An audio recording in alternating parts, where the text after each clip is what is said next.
Entonces, los dejo y continúen para llenar la... Solamente se van los que ya firmaron. Los que no, acuérdense, no firman la asistencia y pueden quedar sin simulacro. Quedan sin simulacro si no la firman. ¿Y ese domingo a qué horas empezaría la actividad? El sábado y domingo va a ser el simulacro. Va a haber por grupo. ¿A qué horas? Ya se va a hacer. Pues, No, vamos. Pero mañana no hay capacitación, doctor William. Sí, todos mañana los días, ¿sí? de lunes a viernes, de 6 a 8. Bueno. O sea que de hoy hasta el viernes a la misma hora y por el mismo canal. Listo, doctor William. Muchas gracias. Bueno, bien. Bueno, chao. Muchas gracias. Gilma, ¿estás ahí? Sí, señor.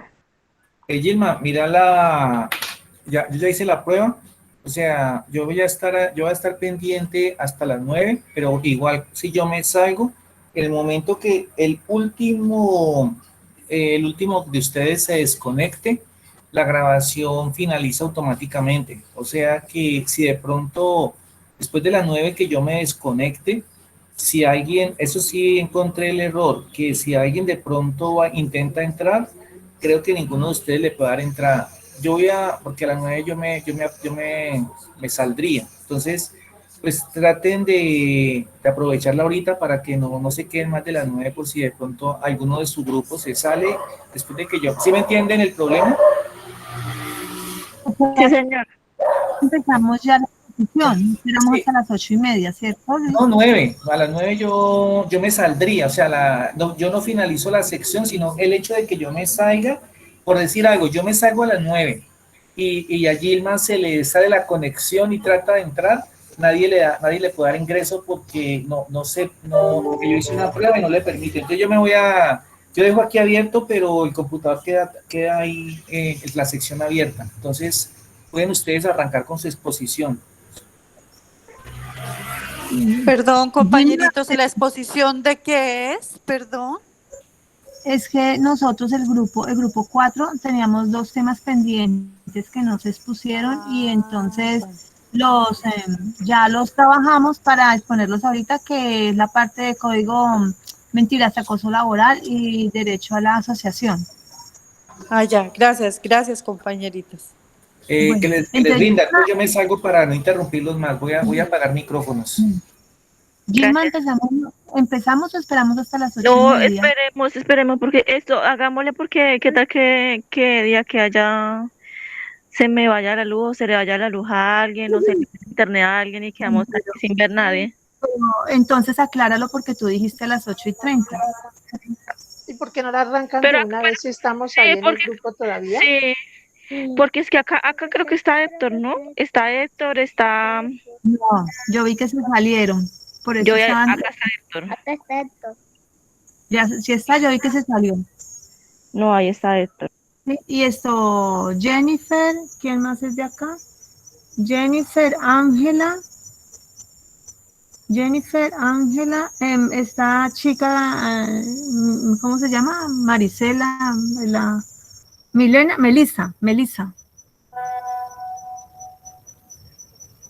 Yo a Melissa tampoco la veo ahí.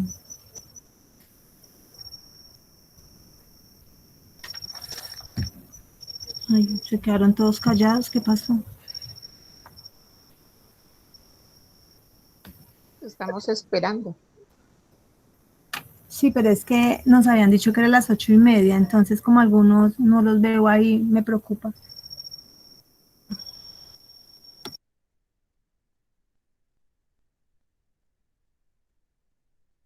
Es que creo que la gente está saliendo, si se sale se supone Sandra, que no se puede, ¿no? lo que pasa es, Sergio no tiene señal porque yo le envié un mensaje con el link de esta capacitación y no le ha llegado porque aparece solamente un chulito. Melissa me dijo que estaba ahorita en clases de la universidad, entonces allá son 2 menos. Y estamos nada más los 3, Héctor, usted y yo, y no sé, Jennifer. Es que mira que ya la gente se ha salido.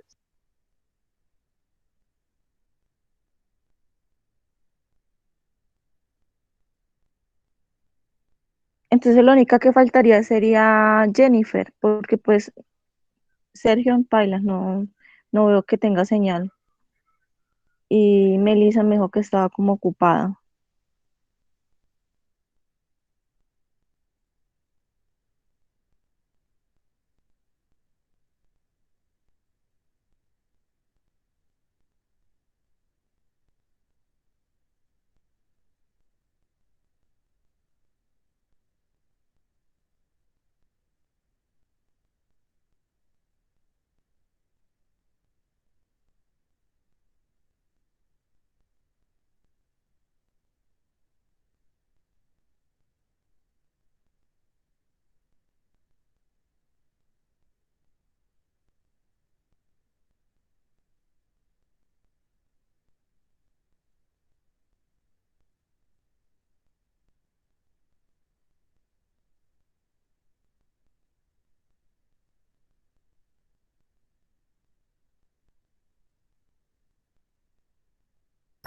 Listo, ya la conecté. Yo también ya me estoy tratando para poner la exposición. 5 minuticos.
Muy buena noche, compañeros. Voy a brindar pues la primera capacitación que junto con mi compañera pues quedamos en acuerdo.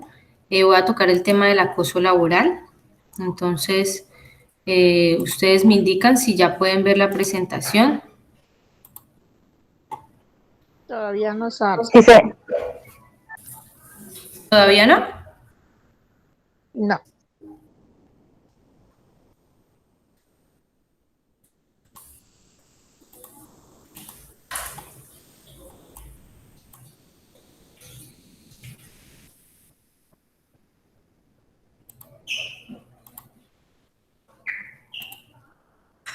¿Ya la logran ver?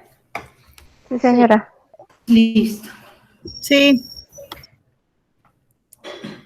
Bueno, entonces, como les digo, aquí pues vamos a tocar el tema del acoso laboral, basados en la ley 1010 del 23 de enero del 2006 y pues tocando algunos temas de la resolución 44 del 2017 que específicamente trata sobre la conformación y pues las funciones que tiene cada persona específicamente pues en el COPAS de la DIAN. Como tal, la finalidad es prevenir el ultraje a la dignidad humana en una relación laboral, ya sea en una entidad privada o en una entidad pública, que busca recuperar la cultura del buen trato, que las entidades prevengan este tipo de conductas de acoso laboral y reglamenten procedimientos al interior. Entonces tenemos algunas definiciones, pues así como a grandes rasgos y características de cada una.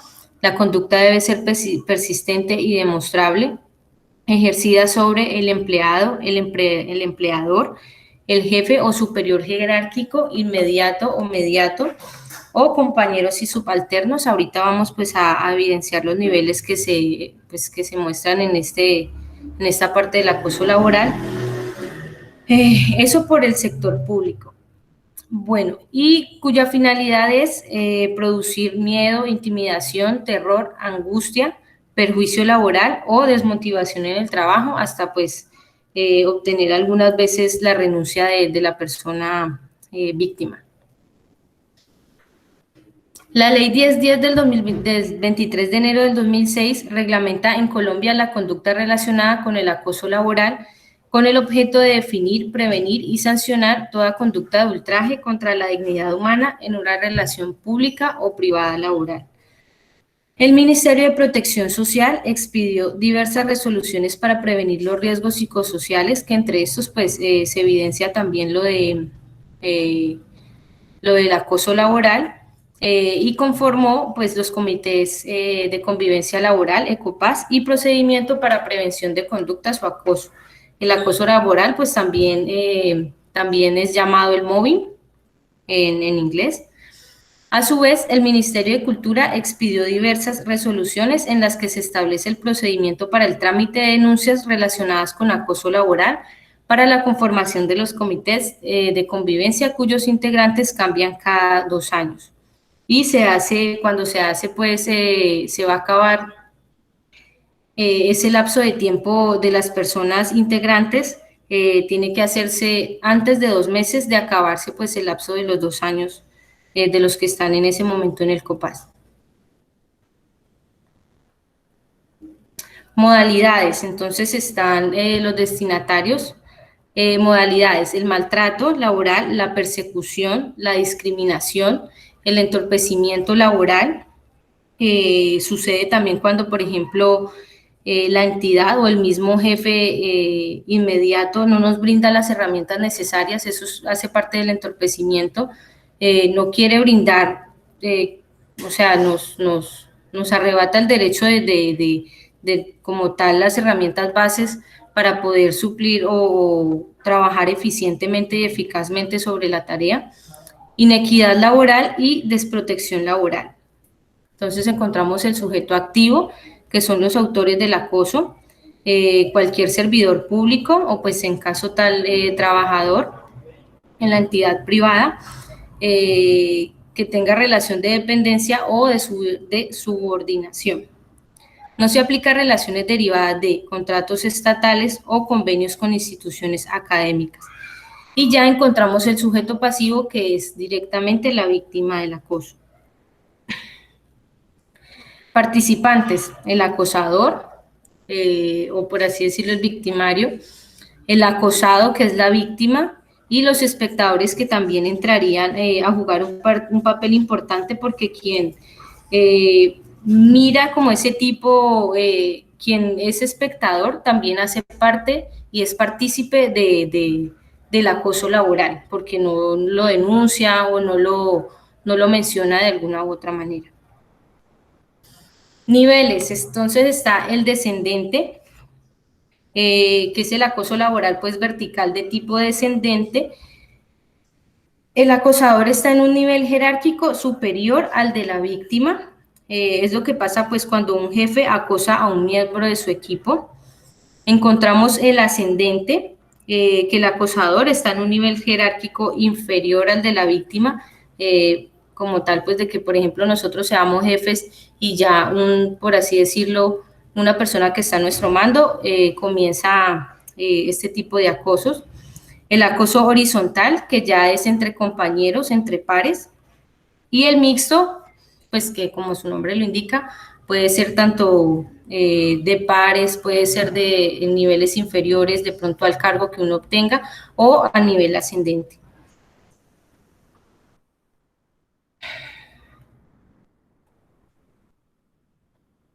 Bueno, reglamentación al interior de una entidad. El Comité de Convivencia Escolar, de Convivencia Laboral, qué pena, recibe y da trámite a las quejas instauradas, examina de manera confidencial las quejas, escucha individualmente a los involucrados, adelanta reuniones, formula planes de mejora concertados entre las partes, que esto también debe verse reflejado en el manual pues, que se realiza anualmente, para evitar precisamente también esto en los planes de mejora, y hacer seguimiento a los compromisos.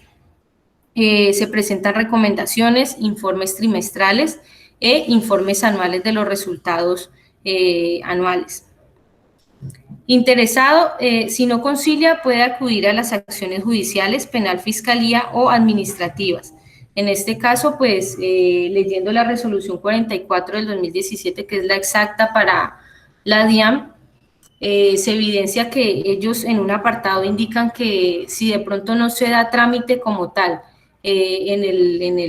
dentro de la misma DIAN, dentro de la misma entidad, ya recurre a la Procuraduría General de la Nación, que es pues la encargada de fiscalizar, por así decirlo, el funcionario público.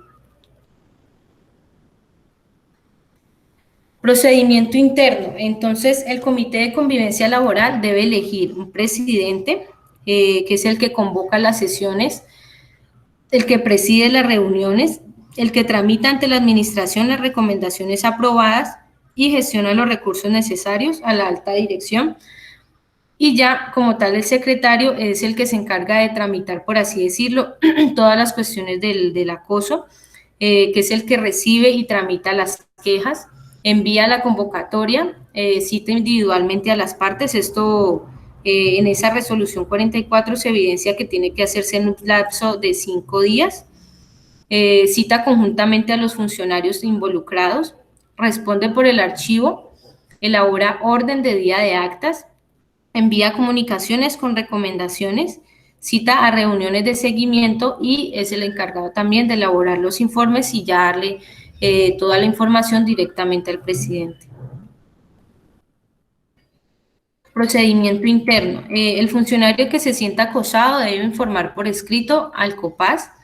El Comité de Convivencia Laboral debe guardar la confidencialidad y una vez valorada la queja, si considera que están frente a un presunto acoso laboral, tiene 20 días para, bueno, aquí dice citar y escuchar individualmente a las partes, admitir medios de pruebas, practicar las pruebas. El lapso de 5 días es como para escuchar las dos partes, tanto individuales y en conjunto. Formular recomendaciones, hacer advertencias, levantar un acta suscrita por los intervinientes. Su gestión puede dar como resultado determinar que no existe conducta de acoso laboral, que es simplemente pues parte de del proceso de su tarea propia. Acuerdo conciliatorio, remitir a control interno disciplinario cuando se considere pues que no es acoso sino una falta disciplinaria, remitir al consultorio psicológico o remitir a la Procuraduría General de la Nación, que yo les decía, cuando no hay conciliación directa por parte de la entidad.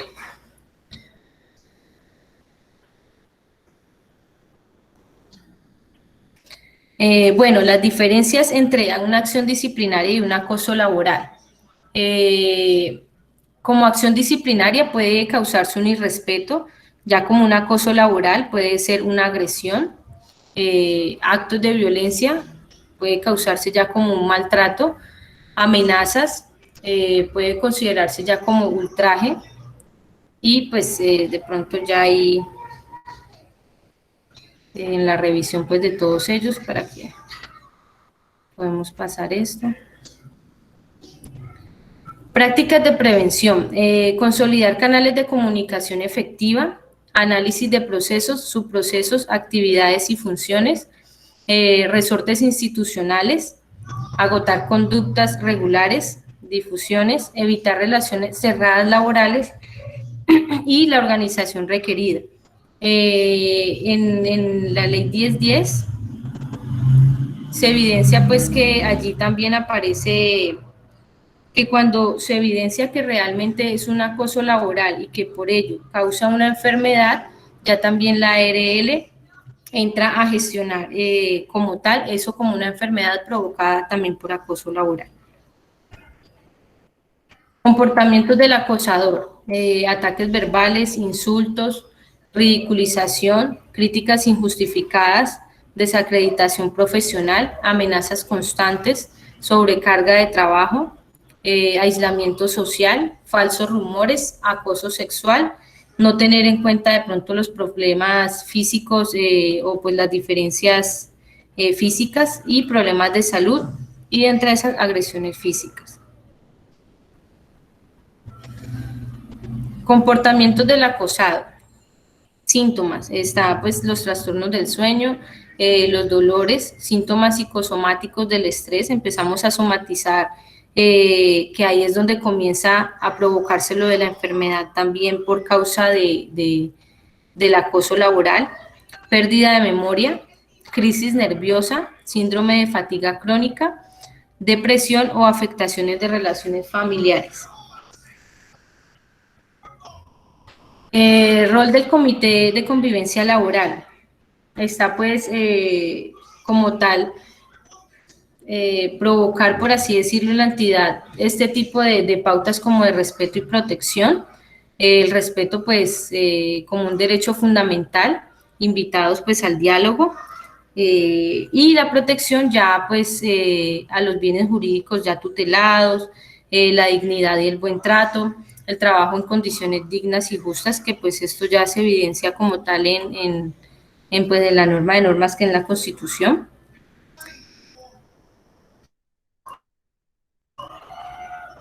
La prevención, conductas de acoso laboral, campañas encaminadas al buen trato, de la mano pues también del clima organizacional, la celeridad en la solución de conflictos, el procedimiento, se levanta un acta de denuncia, el Comité de Convivencia Laboral, que pues se da el plazo de los 20 días, escuchar, mostrar las pruebas, realizar los compromisos y hacerle seguimiento y recomendaciones a todo proceso. El rol del Comité de Convivencia Laboral, la confidencialidad, pues el manejo de la información, la discreción, la reserva, la autonomía y la cláusula pues de confidencialidad. También las personas que van a integrar parte del comité tienen que tener también ciertas características encaminadas a lo que se está viendo en este momento. Tiene que ser una persona discreta, con liderazgo, una persona neutral, como pues este tipo de características. Tener la responsabilidad de mediación, buscar mecanismos a través del diálogo para llevar acuerdos satisfactorios y también asertivos, tener claridad en competencia, cumplir los términos y pues su divulgación en cuestión pues de las medidas preventivas con base pues a ese tipo de situaciones que se presentan en acoso laboral durante el año, se hacen medidas pues preventivas para eso mismo, los informes periódicos, las recomendaciones y las normas pues que abarcan todo el proceso. Las modalidades que se encuentran en el acoso laboral está la violencia física, la moral verbal, lesiones de integridad, a la intimidad, al buen nombre, al menoscaba autoestima y dignidad. Pues ahí encontramos gritos, insultos, que también se por debajea a la persona. La persecución, que produce pues desmotivación y ganas de renunciar. A veces pues se evidencia como la carga laboral excesiva o cambios exagerados de horarios, o que en algún momento usted lo trasladen sin justa causa a otra entidad que usted de pronto no considere pues bien para usted por cuestiones de clima o por cuestiones de seguridad. Control permanente de horario de entrada y salida de las llamadas, que esto pues también implica como una carga laboral. También vemos la discriminación por trato diferenciado, ya sea por raza, por género, por nacionalidad, por religión, por política o situación social. El entorpecimiento, obstaculizar o retardar las labores, entorpecer, ocultar pues alguna información, insumos, documentos que pues obviamente sean necesarios y requeridos para la labor, la destrucción y pérdida de información también, y pedir un informe con ciertas características cuando esté listo, y cuando está listo se pide su cambio sin argumentos y se exige en menores tiempos posibles. Pues está también la inequidad, que es la asignación de funciones con menoscabo del trabajador, por ejemplo, las funciones ajenas al cargo, que pues para eso también hay un manual de funciones, precisamente también para prevenir eso mismo, y la desprotección, que son órdenes que pongan en riesgo la integridad y la seguridad del trabajador. ¿Qué entendemos por acoso laboral? Bueno, debe existir rechazo. Falso. El acoso sexual. Qué pena. ¿Qué entendemos por acoso sexual laboral? Debe existir rechazo. Falso. El acoso sexual no requiere que la persona a quien va dirigida la conducta la rechace expresamente, baste con que sean no deseadas. Debe ser jefe o jefa, también pues es falso. El acoso sexual se puede dar también entre compañeros de trabajo, subordinados o clientes. De hecho, pues entre compañeros de trabajo es la forma como más frecuente de acoso. Y, bueno, un momentico. ¿Debe suceder más de una vez? No se requiere reiterancia para el acoso sexual, un solo acto puede ser suficiente. Debe tener una intención. Falso también, la intención con que se hace la conducta no define si es o no acoso sexual. Lo relevante es el impacto que puede tener las conductas sobre las personas que la reciben. ¿Qué no es acoso laboral? Las exigencias y órdenes necesarias para mantener la disciplina, actos destinados a ejercer la potestad disciplinaria que legalmente pues corresponda a los superiores, formulación de exigencias razonables, la formulación de circulares o memorandos encaminados a solicitar exigencias ya técnicas, la solicitud de cumplir deberes extras de colaboración con la empresa, siempre y cuando sea necesario, las actuaciones administrativas encaminadas a dar por terminado el contrato de trabajo, la exigencia de cumplir los deberes de la persona y del ciudadano, la exigencia de cumplir las obligaciones o deberes de que tratan pues los artículos propios pues del Código Sustantivo, así como la de no incurrir en las prohibiciones, las exigencias de cumplir con las estipulaciones contenidas en los reglamentos y cláusulas de los contratos, y exigir cumplir con las obligaciones, deberes y prohibiciones pues que normalmente acogen a cada trabajador. ¿Cómo se sanciona el acoso?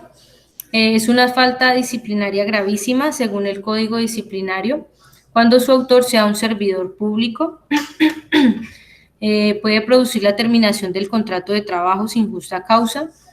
Existen sanciones de multas entre 2 y 10 salarios mínimos mensuales. Este aporte, cuando pues se hace existente, este aporte va directamente a la entidad pues que está incurriendo en el acoso. También se obligaría a pagar a la EPS y a las ARL 50% del costo del tratamiento de enfermedades profesionales, alteraciones de la salud y las demás secuelas que se originen por esto mismo. Se contempla la presunción de justa causa, determinación del contrato del trabajo por parte del trabajador. Hay justa causa de terminación o no renovación del contrato del trabajo según la gravedad de los hechos. Los dineros provenientes de las multas impuestas por acoso se destinarán al presupuesto, a lo que les estaba comentando, de la entidad pública cuya autoridad la imponga. Y esa es la parte del acoso laboral.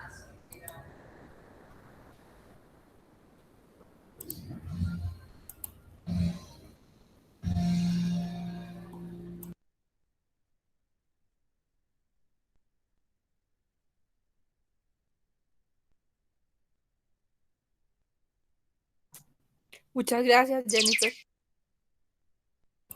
Si tienen alguna duda.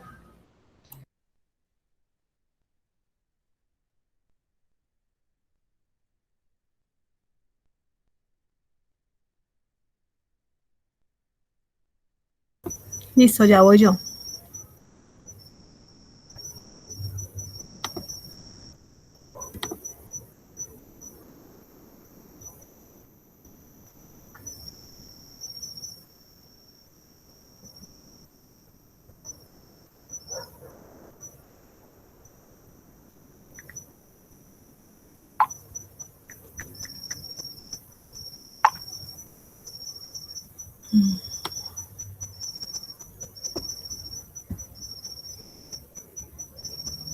¿Por qué se está trabando? Se me volvió a trabar. Mira. Sandra, si quieres yo lo... Tranquila, no, es que ya, es que mi señal está deficiente, pero ya lo logramos. Bueno. Gracias. Ayer estaba colocando toda una pantalla.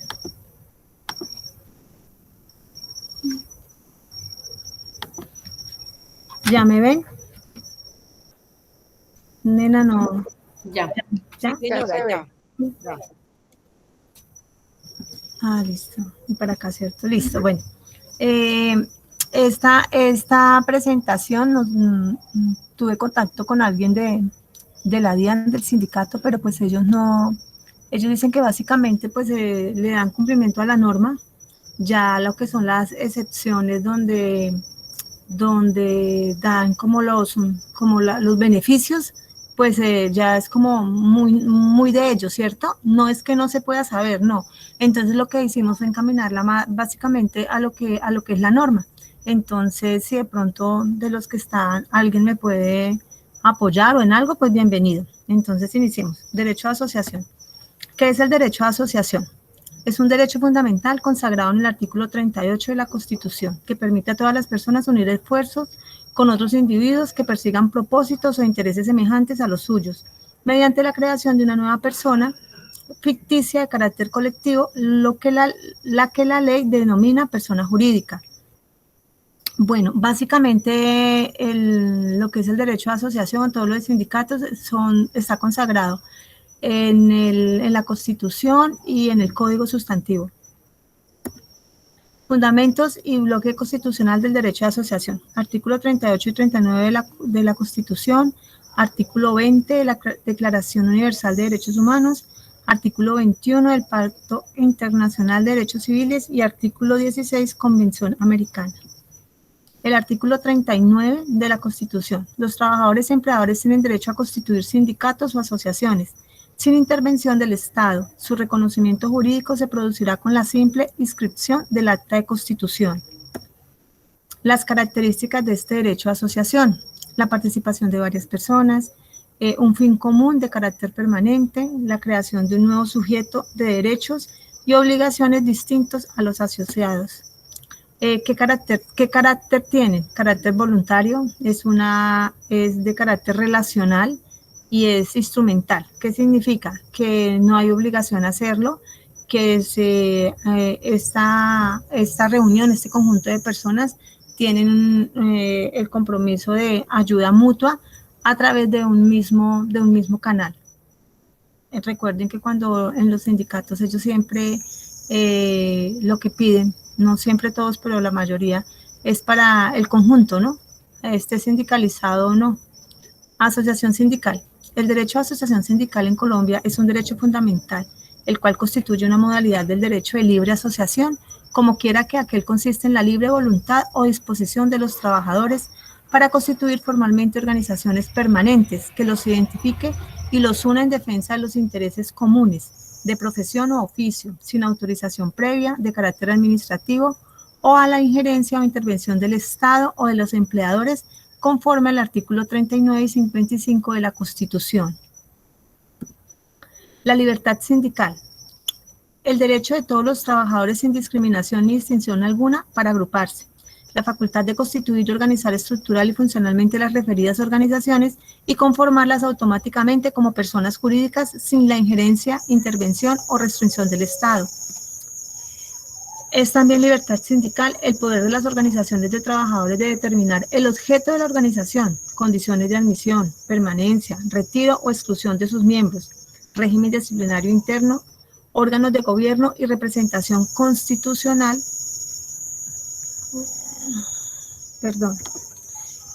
y representación, constitución y manejo del patrimonio, causales de disolución y liquidación, procedimiento liquidatorio y otros aspectos que atañen con su estructura. Básicamente se asemeja a una empresa. La facultad de las asociaciones sindicales para formular las reglas relativas a la organización de su administración. La garantía de que las organizaciones de trabajadores no están sujetas a que la cancelación o la suspensión de la personería jurídica. El derecho de las organizaciones sindicales para constituir y afiliarse a federaciones y confederaciones nacionales e internacionales. La inhibición para las autoridades públicas, incluyendo al legislador, de adoptar regulaciones, decisiones o adelantar acciones que tiendan a obstaculizar el disfrute del derecho a la libertad sindical. Protección al derecho a asociación sindical. Está regulado en el artículo 354 del Código Sustantivo, modificado por el 39 de la Ley 50 del 90, que establece: en los términos del artículo 292 del Código Penal, queda prohibido a toda persona atentar contra el derecho a asociación sindical.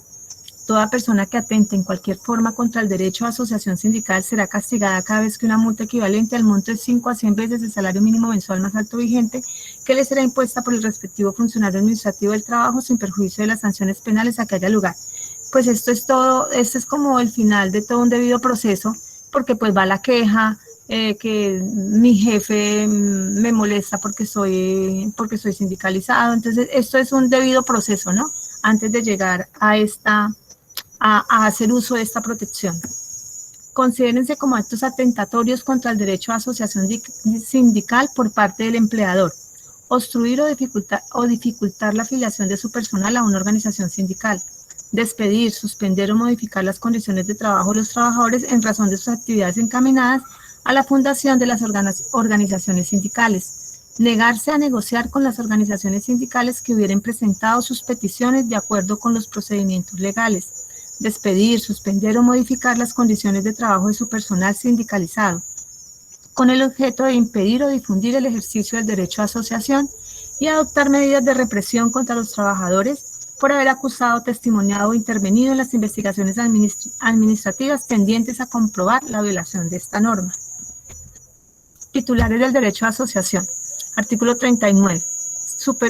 Son titulares del derecho a asociación los trabajadores y los empleadores, excepto los miembros de la fuerza pública. Los miembros de la fuerza pública nunca podrán sindicalizarse. Límites del derecho a asociación. El derecho a asociación sindical no es un derecho absoluto, puesto que la ley le ha establecido una serie de limitantes, los cuales se pueden dividir en dos categorías: de manera indirecta, permisos sindicales, fuero sindical y la huelga. De indirecta, los sindicatos de empleados públicos no pueden presentar pliego de condiciones, no celebrar condiciones colectivas. ¿Qué es un sindicato? El sindicato es una asociación integrada por trabajadores, ya sea de empresas públicas o privadas, que se agrupan en defensa y promoción de sus intereses sociales, económicos y profesionales relacionados con su actividad laboral o con respecto al centro de producción, y que desde el momento de la Asamblea de Constitución se convierte en una persona jurídica. Clases de sindicatos: de empresa, de industria o por rama de actividad económica, gremiales, de oficios varios. Contemplado en el artículo 356 del Código y la Ley 50 del 90 en su artículo 40. ¿Cómo se crea un sindicato? El artículo 359 del Código establece que un sindicato de trabajadores necesita para constituirse o sustituir un número no inferior a 25 afiliados. Todo sindicato patronal no menos de 5 empleadores independientes entre sí. De la reunión inicial de constitución de cualquier sindicato, los iniciadores deben subir un acta de fundación, donde se expresen los nombres de todos ellos, sus documentos de identificación, la actividad que ejerzan y que los vincule, el nombre y el objeto de la asociación. En la misma o en sucesivas reuniones se discutirán y aprobarán los estatutos de la asociación y se designará el personal directivo, todo lo cual se hará constar en el acta o actas que se suscriban. ¿Cómo se registra un sindicato? Recibida la solicitud de inscripción, el Ministerio dispone de un término máximo improrrogable de 15 días hábiles, contados a partir de la fecha de su presentación, para admitir, formular objeciones o negar la inscripción en el registro sindical. En caso de que la solicitud no reúna los requisitos de que trata el artículo anterior, se formulará por escrito a los interesados las objeciones a que haya lugar para que se efectúen las correcciones necesarias. En este evento, el Ministerio dispone de 10 días contados a partir de la fecha de presentación de la solicitud corregida para resolver sobre la misma.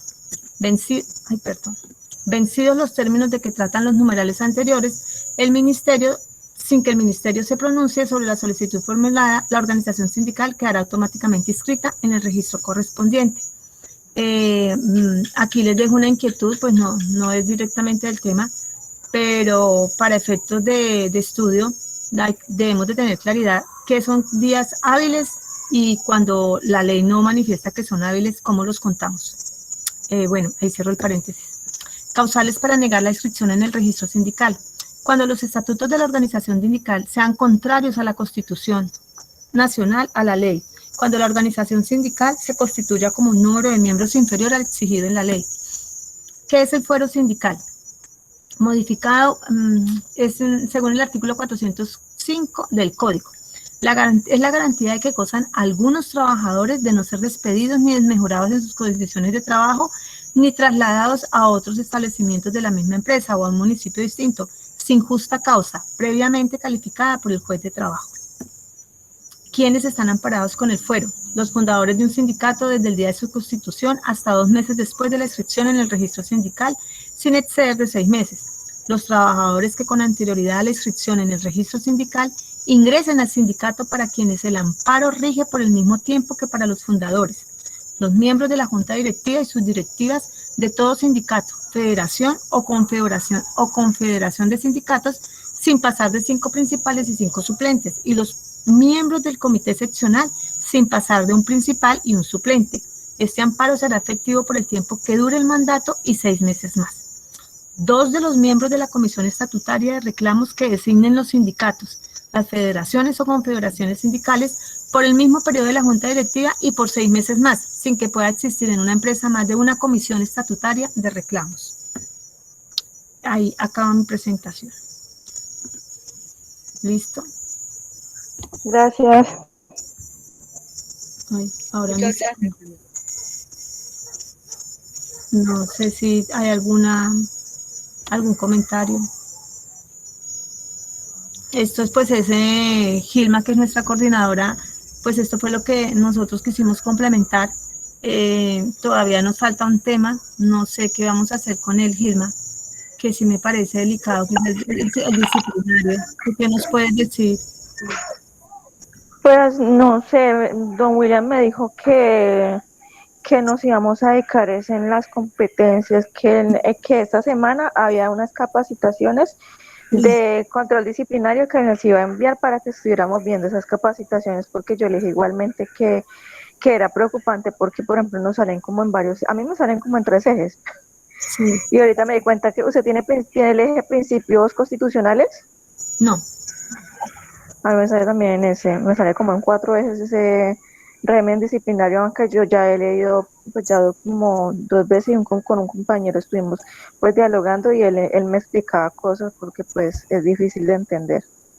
Y esto, Melissa tenía una presentación y era una presentación, ella empezó con una presentación muy interesante, pero era como la consecuencia de, porque no teníamos claro cuáles eran las faltas. Ella empezaba a decir para las faltas graves que se hacía, las gravísimas, pero no teníamos el concepto de, por eso yo le decía esperemos, pero no pensé que no se fuera a dar por parte de las personas que tenían el compromiso de hacerlo, y pues ella quedó como con la mitad. Entonces, a mí sí me preocupa. Pues yo había hecho, pero yo yo le dije al señor William, le dije, yo no me siento preparada y capaz de afrontar eso porque pues yo lo puedo leer y puedo leerlo, pero no de entenderlo y explicarlo.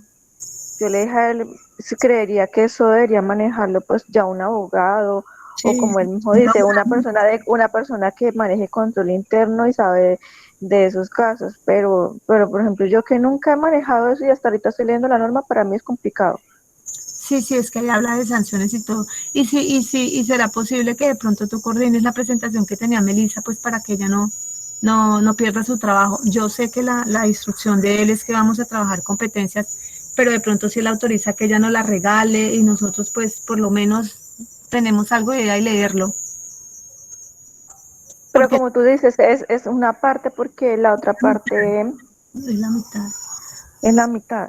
Ay, por Dios. Sí, él me dijo que la persona, que de pronto esta semana alguien, bueno, esta semana pues ya porque no hay más, alguien nos podía dar pero que lo iba a coordinar, porque pues nos íbamos a centrar era en esto. Bueno, de todas maneras, si tú tienes algo de material, no lo puedes compartir por el chat. Pero mira que es que por ejemplo, ese caso yo lo estudié ayer lo estudié, no, anteayer lo estudié con un compañero. Él me llamó y cogimos la norma, bueno, esto y esto y esto, y pues como yo no tenía mucho, él me explicaba, incluso como él trabaja como más o menos en Navian y tiene amigos, él le preguntaba, ¿esto qué es? Y él nos resolvíamos las dudas en eso, entonces yo lo medio entendí, fue por ayuda de él. Bueno, listo. Sí, sí, yo te entiendo. Entiendes a duras penas para ti, y ahí ya no. Sí, suele pasar. Bueno, de todas maneras, gracias y vamos a ver entonces el resto del grupo cómo nos las arreglamos. Pues aquí yo traté de hacerlo rápido para poder estar sobre el tope de las 9 y tener como una idea de lo que era la parte de derecho a asociación. Entonces, Incluso por ejemplo, yo trato de buscar por YouTube, porque yo por ejemplo busco opciones y yo no entiendo la norma, busco en YouTube al menos videos que expliquen, pero no hay uno que explique completo, porque pues ese código disciplinario primero está la norma 2002 y después sale el 2019, que el 2019 empieza a aplicar ahorita el 1 de julio. de pronto, Y ¿sabes? Con un laboralista.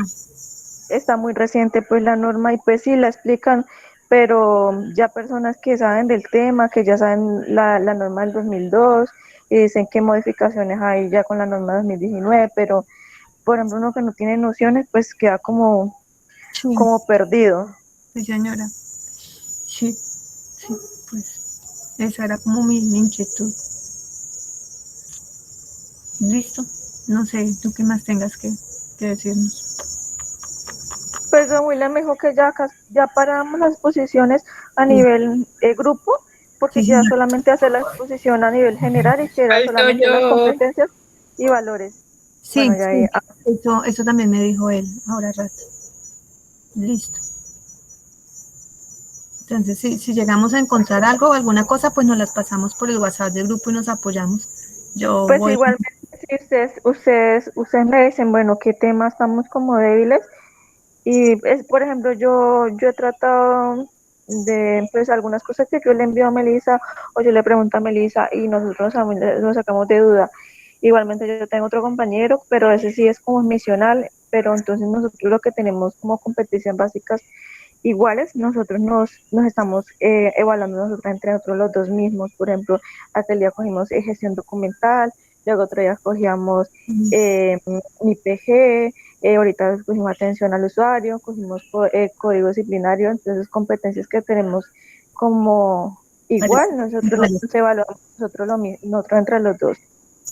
Ah, bueno, pues entonces ahí por el grupo nos lanzamos preguntas y vamos contestando y nos vamos apoyando porque pues ya no hay tiempo.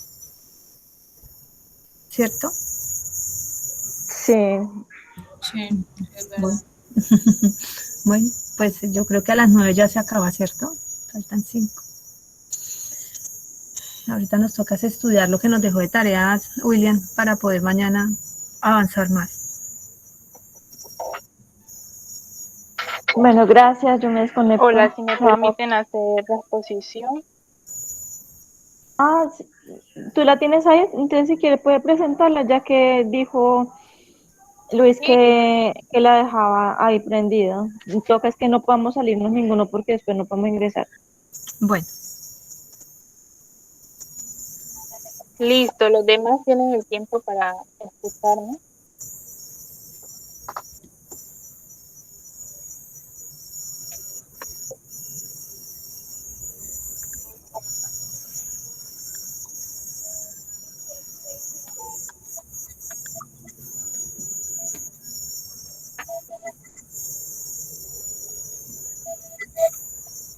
Me dicen cuando puedan mirar la pantalla, por favor.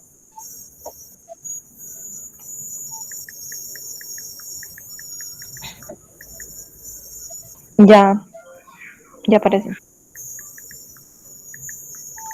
Listo. Bueno, el tema que yo tengo para esta exposición es bienestar laboral y calidad de vida. Bueno, específicamente el Sistema Nacional de Capacitación y el Sistema de Estímulo para los Empleados del Estado, que se creó a través del Decreto 1567 de 1998. Primero tenemos el sistema de capacitación, que se define como el conjunto coherente de políticas, planes, disposiciones legales, organismos, escuelas de capacitación, dependencias y recursos organizados con el propósito común de generar en las entidades y en los empleados del Estado una mayor capacidad de aprendizaje y de acción en función de lograr la eficiencia y la eficacia de la administración, actuando para ello de manera coordinada y con una unidad de criterios. Este sistema tiene 5 componentes. Primero, las disposiciones legales que hace referencia a los decretos, leyes y otras acciones que reglamentan la materia. También el Plan Nacional de Formación y Capacitación, el cual es orientado por el Gobierno Nacional para la formulación de los planes institucionales que debe elaborar cada entidad pública. Este plan formula la política en la materia, señala las prioridades que deben atender las entidades públicas y establece los mecanismos de coordinación, cooperación, asesoría, seguimiento y control necesarios. También tenemos los planes institucionales que cada entidad debe formular anualmente, el cual Sandra, tu micrófono, por favor. Bueno, el cual responde a unas evaluaciones previas que realizan para saber cuáles son las debilidades de los empleados. Los recursos, nos dice que cada entidad debe contar con sus propios recursos para la capacitación, incluyendo recursos físicos, humanos, y los cuales se deben administrar con eficiencia y transparencia. También tenemos un conjunto de organismos que componen el sistema, entre los cuales está el Departamento Administrativo de la Función Pública, la Escuela Superior de Administración Pública, las distintas entidades y escuelas públicas de formación y capacitación, y como sabemos la DIAN tiene su propia escuela de capacitación. Bueno, ¿cuáles son los objetivos de la capacitación? Contribuir al mejoramiento institucional, fortaleciendo la capacidad de sus entidades y organismos, promover el desarrollo integral del recurso humano y el financiamiento de una ética del servicio público, elevar el nivel de compromiso de los empleados con respecto a las políticas, los planes, los programas, los proyectos y los objetivos del Estado y sus respectivas entidades. También fortalecer la capacidad tanto individual como colectiva de aportar conocimientos, habilidades y actitudes para mejorar el desempeño laboral y para el logro de los objetivos institucionales. Y por último, facilitar la preparación pertinente de los empleados con el fin de elevar sus niveles de satisfacción personal y laboral, así como de incrementar sus posibilidades de ascenso dentro de la carrera administrativa. Bueno, son principios de la capacitación. La complementariedad. Dado que la capacitación se concibe como un proceso complementario de la planeación, por lo cual debe consultarla y orientar sus propios objetivos en función de los propósitos institucionales. Integralidad, porque está dirigida a contribuir al desarrollo del potencial de los empleados en su sentir, pensar y actuar, y sobre todo porque articula el aprendizaje individual con el aprendizaje en equipo y el aprendizaje organizacional. También tenemos el principio de objetividad. ¿Por qué este principio?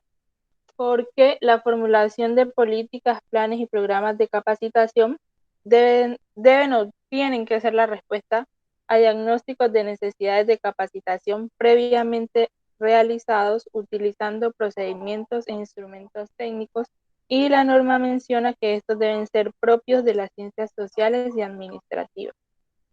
También tenemos el principio de participación, porque todo el proceso, tanto la formulación como la planeación, la ejecución y la evaluación, debe contar con la participación activa de todos los empleados de la entidad. Prevalencia del interés de la organización.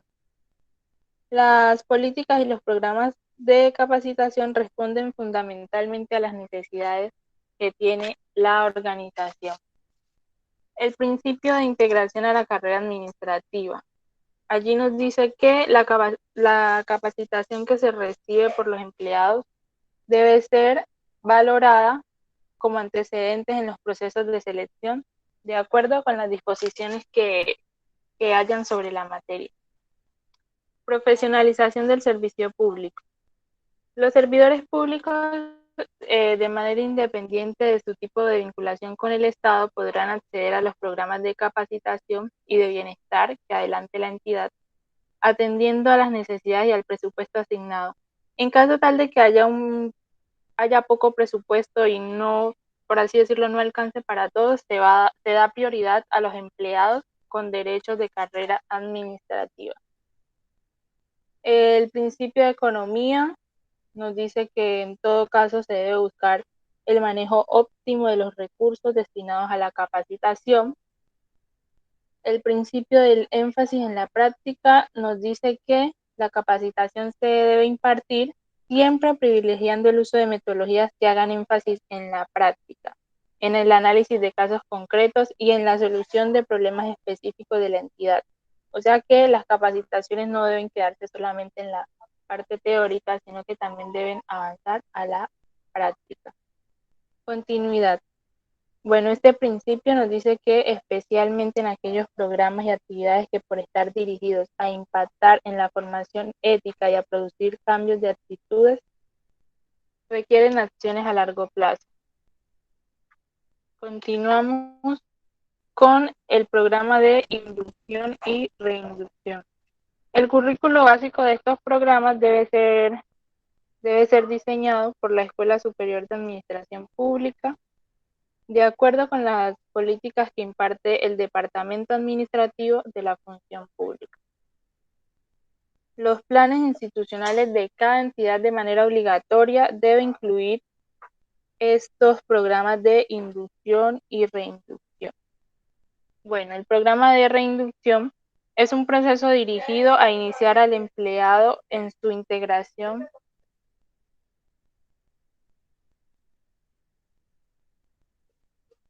El programa de inducción es un proceso dirigido a iniciar al empleado en su integración a la cultura organizacional durante los 4 meses siguientes a su vinculación. El aprovechamiento del programa por el empleado vinculado en periodo de prueba deberá ser tenido en cuenta en la evaluación de dicho periodo. Este programa tiene 5 objetivos. El primero es iniciar la integración al sistema de la entidad y sobre todo fortalecer la formación ética del empleado, familiarizarlo con el servicio público, con la organización, con las funciones que de manera general realiza el Estado, dar una instrucción sobre la misión de la entidad, las funciones de su dependencia y también hacer claridades sobre sus responsabilidades individuales, sus deberes y los derechos que tiene. Informarle acerca de las normas y las decisiones tendientes a prevenir y a reprimir la corrupción, y también se socializan las inhabilidades y sanciones a que haya lugar en caso tal que cometa una falta. Y por último, tiene como objetivo crear identidad y sentido de pertenencia con respecto a la entidad. Bueno, sobre los programas de reinducción. Estos están dirigidos a reorientar la integración del empleado a la cultura organizacional en virtud de los cambios producidos en cualquiera de los asuntos a los cuales se refieran los objetivos que más adelante voy a señalar. Y los programas de reinducción se impartirán a todos los empleados por lo menos cada 2 años. ¿Cuáles son los objetivos de los programas de reinducción? Bueno, enterar a los empleados acerca de las reformas en la organización del Estado y las funciones que éste desarrolla, en caso tal de que haya una reorientación de la misión institucional o cambios sobre las funciones que éste realiza o sobre la dependencia en la cual se encuentra trabajando. También ajustar el proceso de integración del empleado al sistema de valores deseado y afianzar su formación ética. Fortalecer el sentido de pertenencia e identidad de los empleados con respecto a la identidad. Informar sobre nuevas disposiciones en materia de administración de recursos humanos. Y al igual que en el programa de inducción, también se busca que conozca o se actualice sobre las normas y las decisiones para la prevención de la corrupción, así como informarlos de las modificaciones en materia de inhabilidades e incompatibilidades de los servidores públicos. Bueno, sobre las áreas y las modalidades de la capacitación. Para efectos de organizar la capacitación, tanto los diagnósticos de necesidades como los planes y programas correspondientes, estos deben organizarse teniendo en cuenta 2 áreas funcionales, la misional o técnica y la de gestión, que está constituida por las dependencias que tienen por objeto suministrar los bienes y los servicios que requiere internamente la entidad para su adecuado funcionamiento, como quien dice las áreas de apoyo, así tal cual como lo hemos venido desarrollando el grupo de talento humano.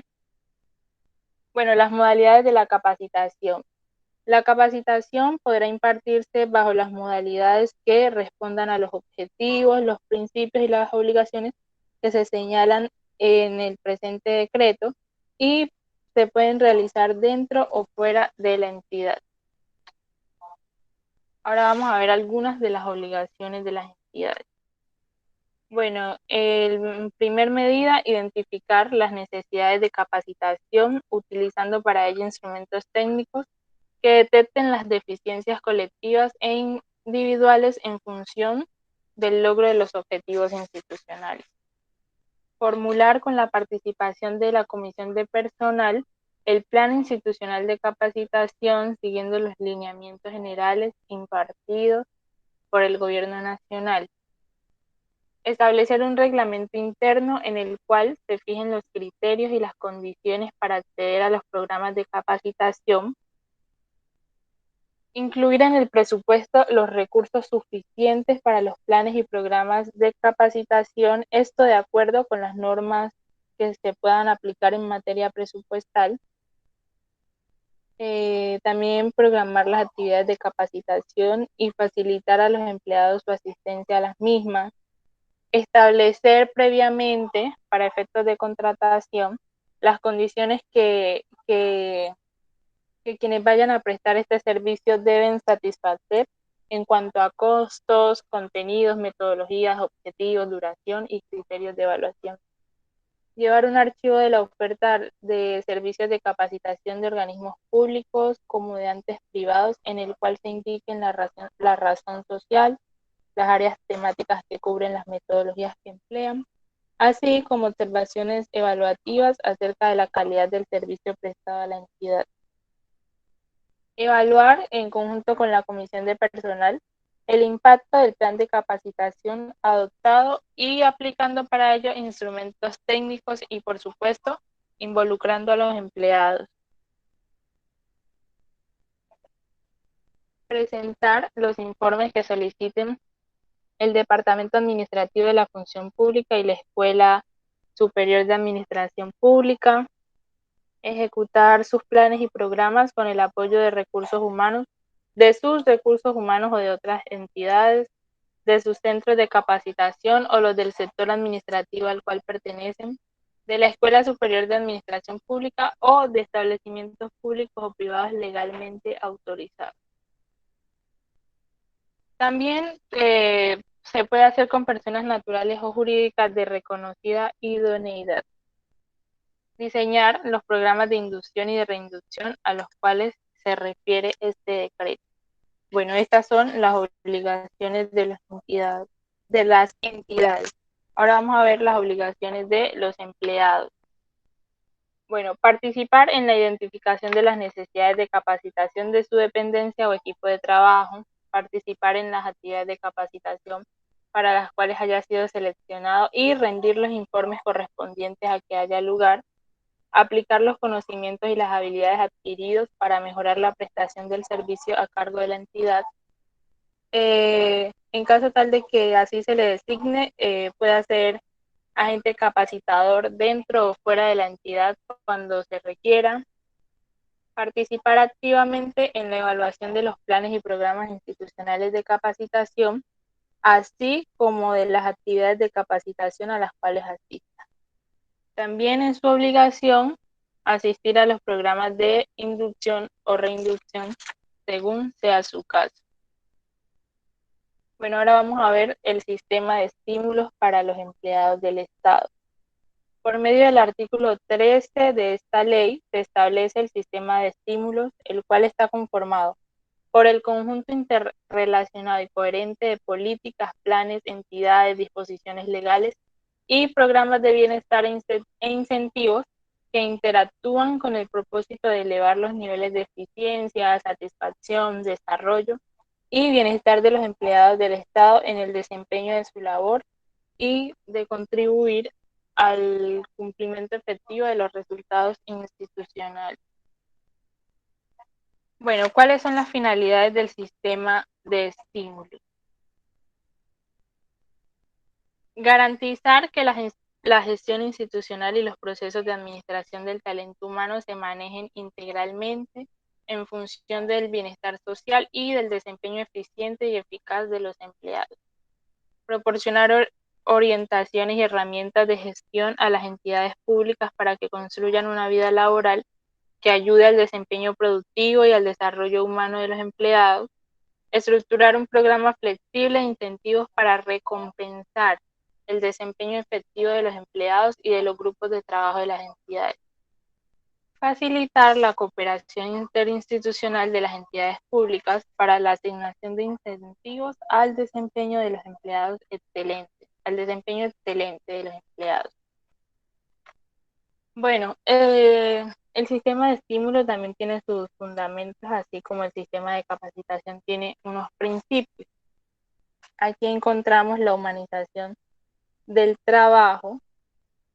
Esto nos habla de que, su propósito es que la actividad laboral que desarrolle cada empleado le brinde la oportunidad de que crezca en sus múltiples dimensiones, ya sea cognitiva, efectiva, valorativa, ética, estética, social y técnica, y pueda desarrollar sus potencialidades creativas. Y pues sabemos que todo esto en últimas beneficia también a la entidad. El principio de de equidad y justicia, que nos habla de que se debe reconocer, de hacer un reconocimiento en igualdad de oportunidades, de tal manera que la valoración de los mejores desempeños motive a los demás para que puedan seguir mejorando. En la sinergia, este principio se orienta en buscar que todo estímulo que se le dé al empleado beneficie a la organización en su conjunto a través de la generación de valor agregado. Entonces, más que considerar la motivación de unos pocos empleados en el corto plazo, es procurar el bienestar del conjunto de empleados en relación con la organización y también en la continuidad del tiempo. Objetividad y transparencia. Este nos dice que la toma de decisiones para el manejo de programas de bienestar e incentivos deben basarse en criterios y procedimientos objetivos, los cuales deben ser conocidos por todos los miembros de la entidad. En el principio de coherencia, lo que se busca es que las entidades desarrollen efectivamente las responsabilidades que les corresponden dentro del sistema de estímulos. Esto quiere decir que las entidades deben cumplir con los compromisos adquiridos a través de sus programas de bienestar e incentivos. Bueno, y sobre la articulación, la motivación del empleado deberá procurarse integrando acciones, proyectos, programas y estrategias que contribuyan simultáneamente tanto a la satisfacción de sus necesidades materiales, tanto como espirituales. Bueno, los componentes del sistema de estímulo. Este está compuesto por políticas públicas, planes, disposiciones legales, las entidades como elemento dinamizador del sistema de estímulos, los programas de bienestar social e incentivos.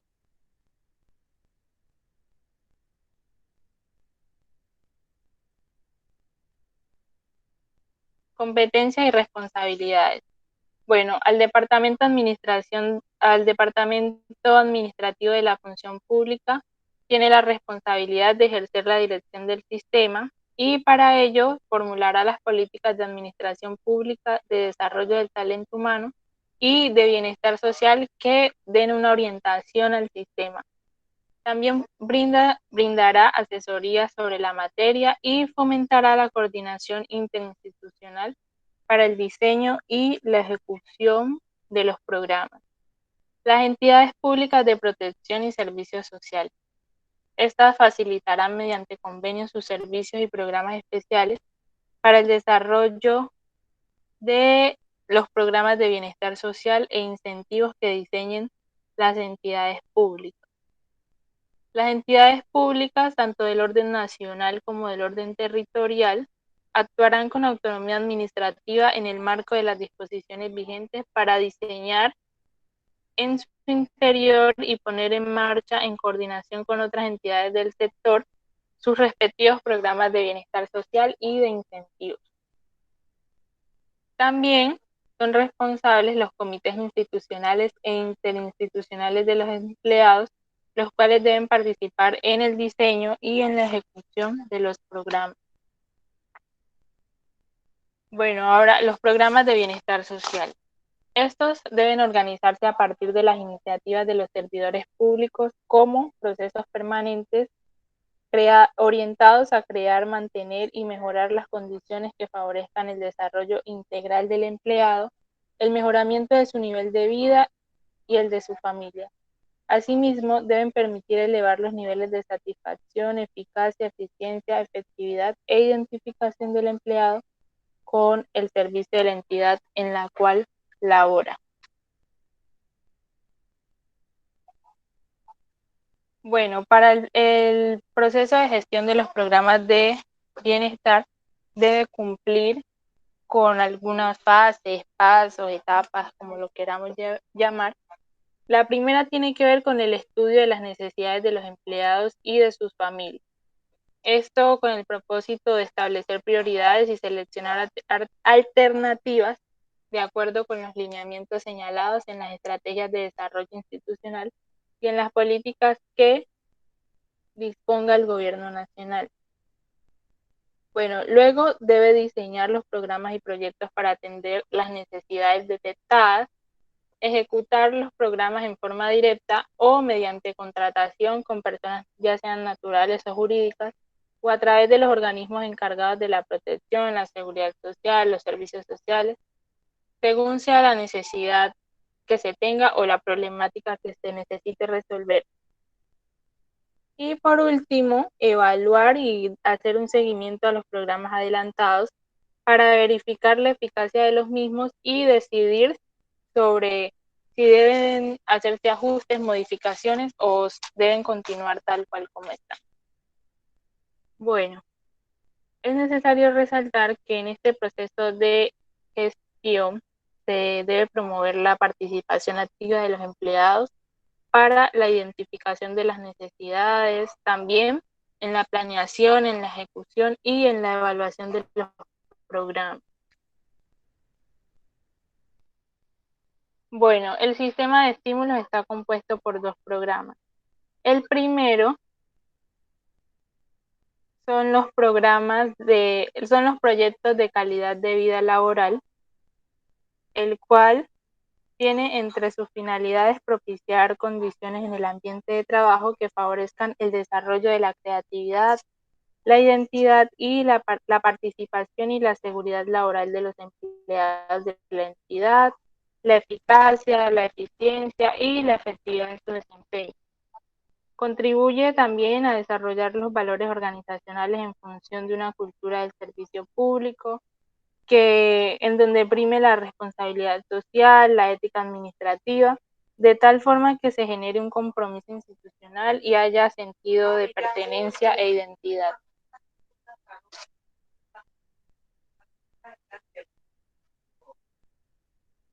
Bueno, luego vemos que en los programas de incentivos se incluye la comisión para desempeñar empleos de libre nombramiento y remoción o de periodo, planes de incentivos pecuniarios y no pecuniarios. Bueno, sobre los incentivos pecuniarios, estos estarán constituidos por reconocimientos económicos que se le asignarán a los mejores equipos de trabajo de cada entidad.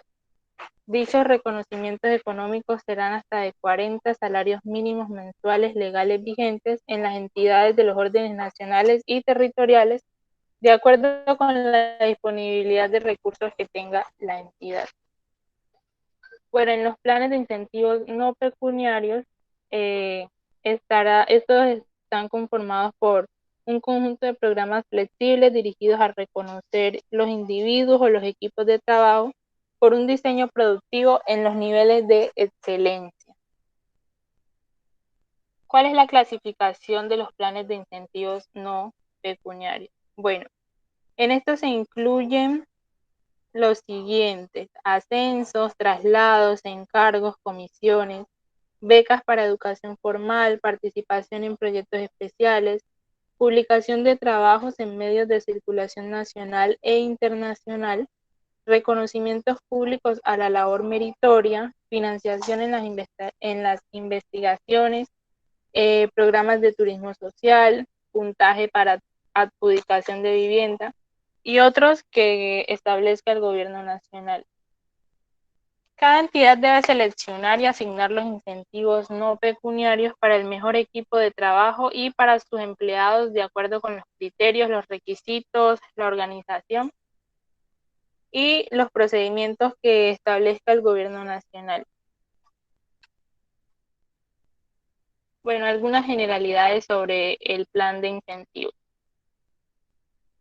Dice que el jefe de cada entidad debe adoptar y desarrollar internamente planes anuales de incentivos institucionales de acuerdo con la ley y los reglamentos. Dicho plan debe contener al menos 6 de los incentivos señalados en los no pecuniarios que mencioné anteriormente.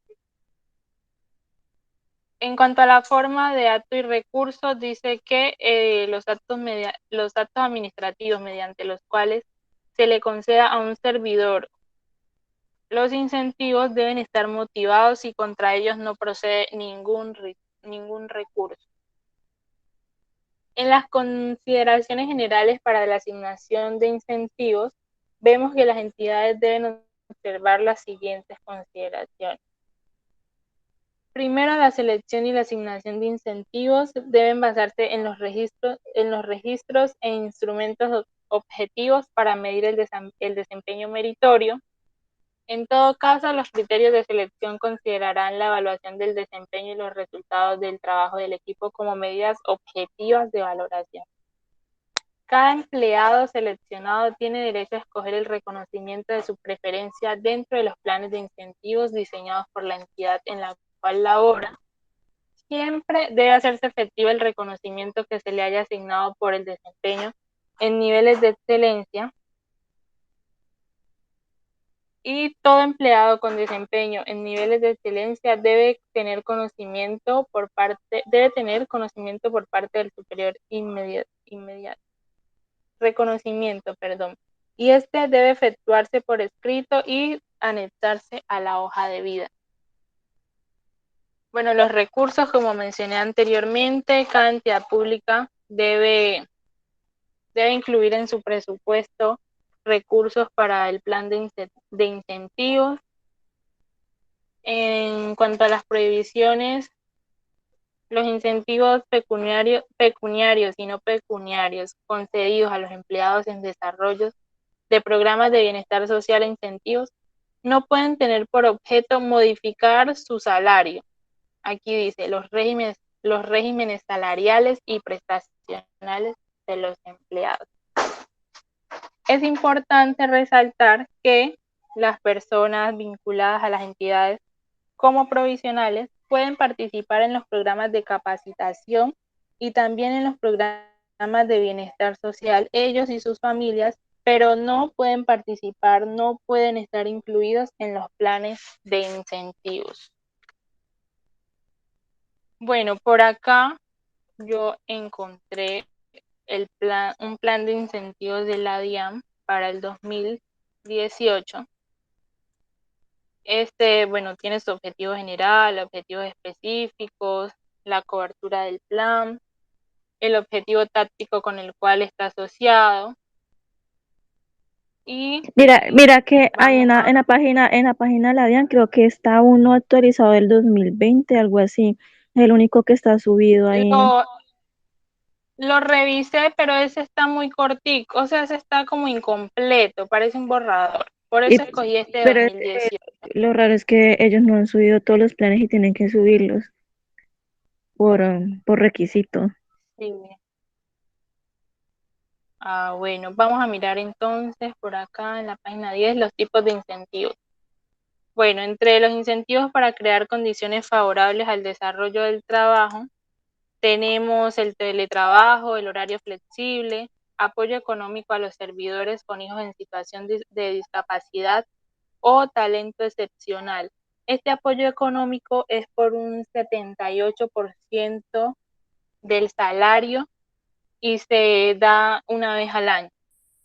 También apoyo económico para la educación superior, incentivo al uso de la bicicleta. Este nos dice que por cada vez que un servidor demuestre que ha llegado 30 veces a trabajar en bicicleta, se le puede dar medio día laboral remunerado. Bueno, en los incentivos para el reconocimiento de desempeños exitosos tenemos incentivos pecuniarios al mejor equipo de trabajo, la prima de gestión tributaria, aduanera y cambiaria, un incentivo al desempeño y la productividad grupal, al desempeño en fiscalización y cobranzas, y también incentivos no pecuniarios que son programas de turismo social. Estos son para realizarlos al interior del territorio nacional, y para el 2018 eran 3 salarios mínimos mensuales legales vigentes. Un apoyo económico en el pago de la matrícula para estudios de educación formal para pregrado y posgrado, publicación de trabajos en medios de circulación nacional, financiación de investigaciones, participación en proyectos especiales de la DIAN. A los mejores empleados públicos de cada nivel jerárquico pueden participar de los proyectos especiales que esté adelantando la Dirección de Impuestos y Aduanas. Y también encontramos los encargos, la comisión para desempeñar empleos de libre nombramiento y remoción, reconocimientos y ya, listo. Si tienen alguna pregunta, con mucho gusto la puedo responder.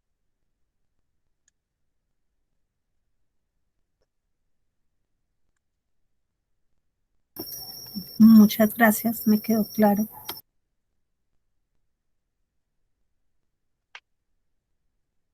Gracias, Sandra.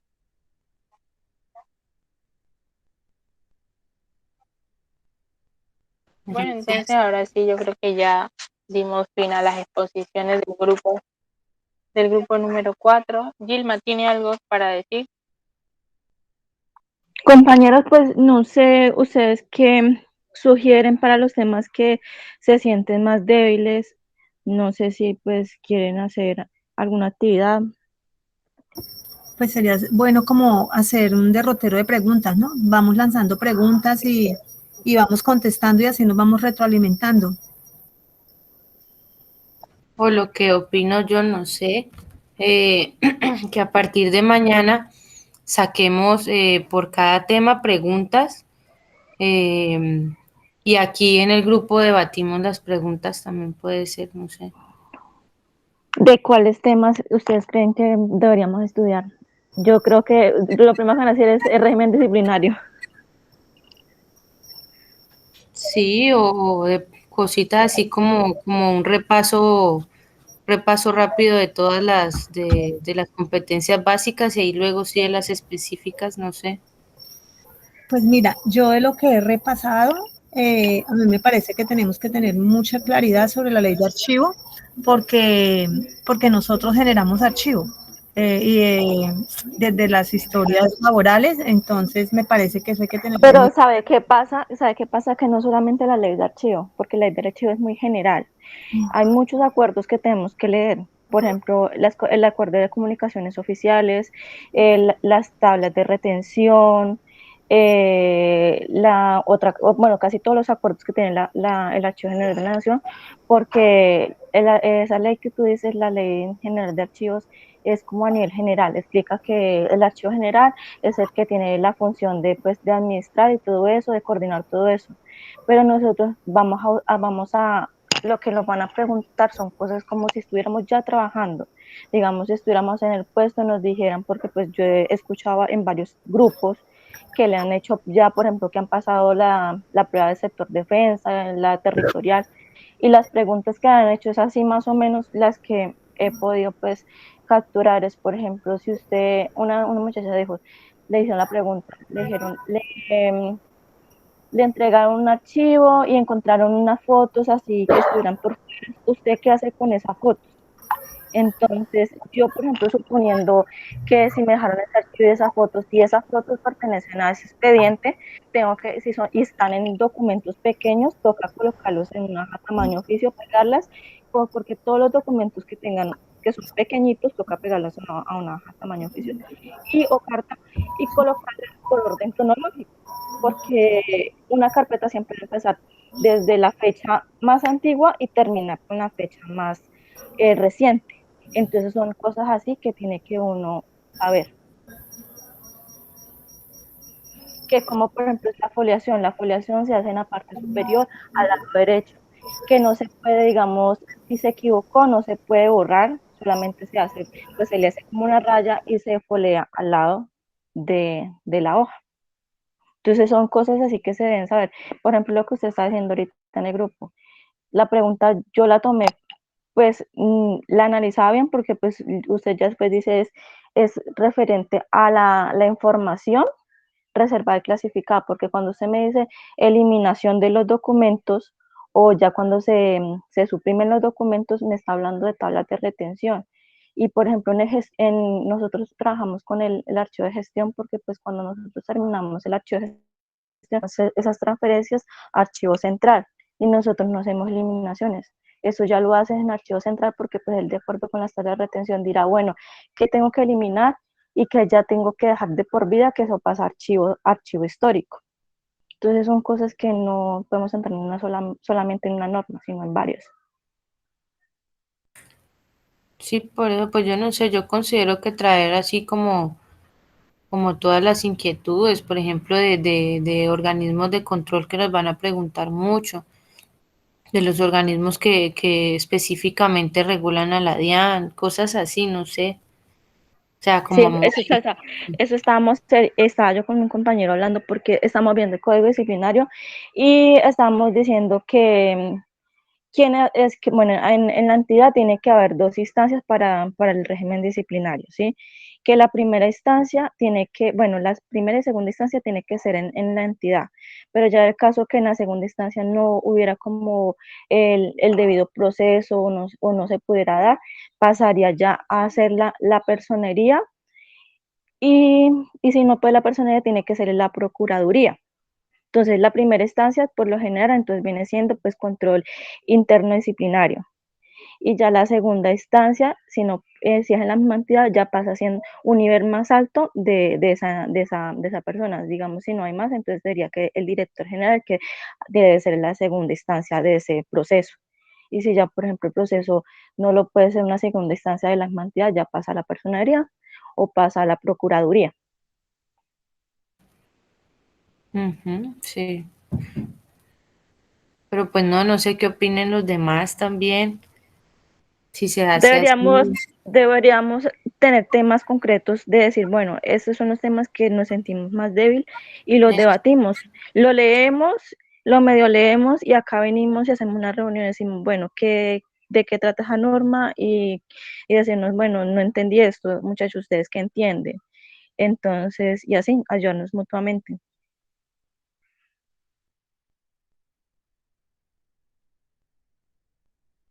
Sí, yo también estoy de acuerdo con eso.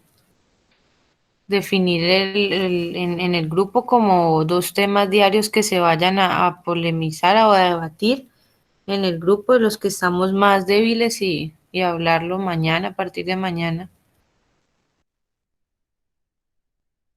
Bueno, ya Jennifer y yo dijimos que esa dinámica, no sé los otros que digan.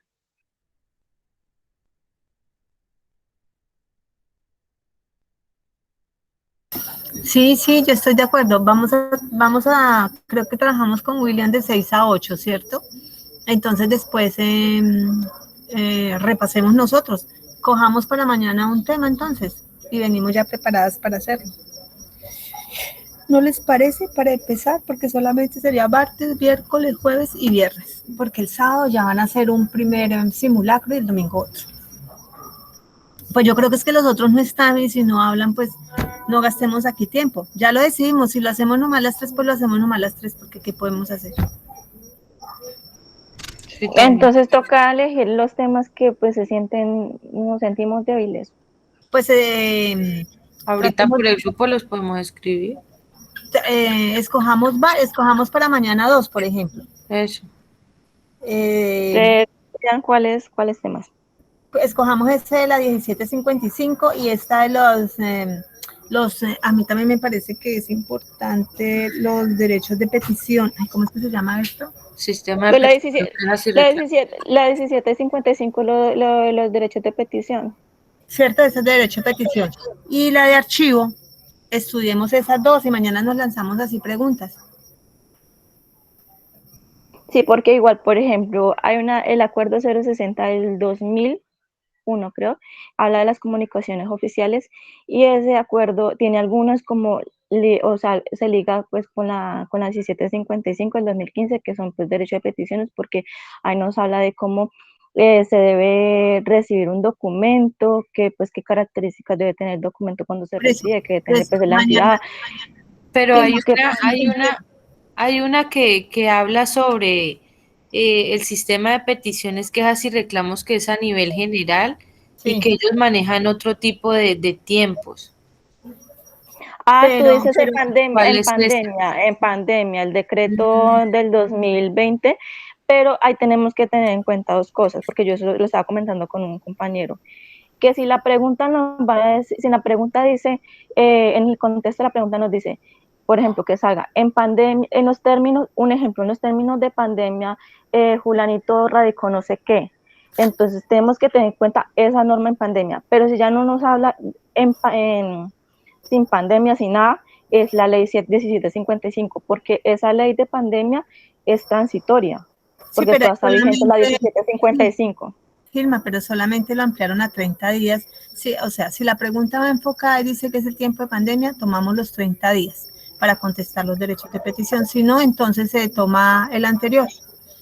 No, tenga en cuenta que para a nivel general son 15 días en la ley, Por lo eso, general, en la eso es lo normal. que te estoy diciendo, eso es lo que te estoy diciendo. Que Pero si espera tantico, no, son Gilma, 30 días, sí, son 30 días, pero ya, por ejemplo, es que hay otros términos, porque, por ejemplo, el término de solicitud de documentos son 10 días en la ley general, y ya en la de pandemia son 20 días.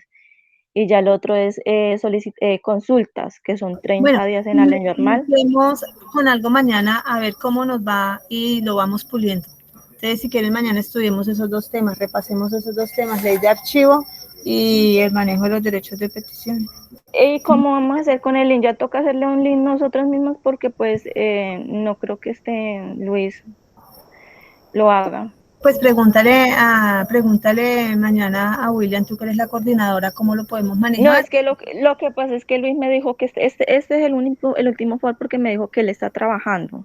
No, para si podemos, es que si me dejas terminar, si podemos utilizar el de después de la reunión de mañana, si nos podemos quedar ahí trabajando en ese. Como mañana va a haber un link para la reunión con William, si nos podemos quedar como hoy trabajando en eso y pues que ya no lo deje grabando, entonces le decimos a William, podemos seguir trabajando en esto que vamos a repasar. Por eso digo que como tú eres la coordinadora, si lo puedes transmitir a William. Y empezamos mañana con algo. Ahí nos vamos puliendo, porque ahorita empezamos a votar ideas. Tomemos esos dos temas.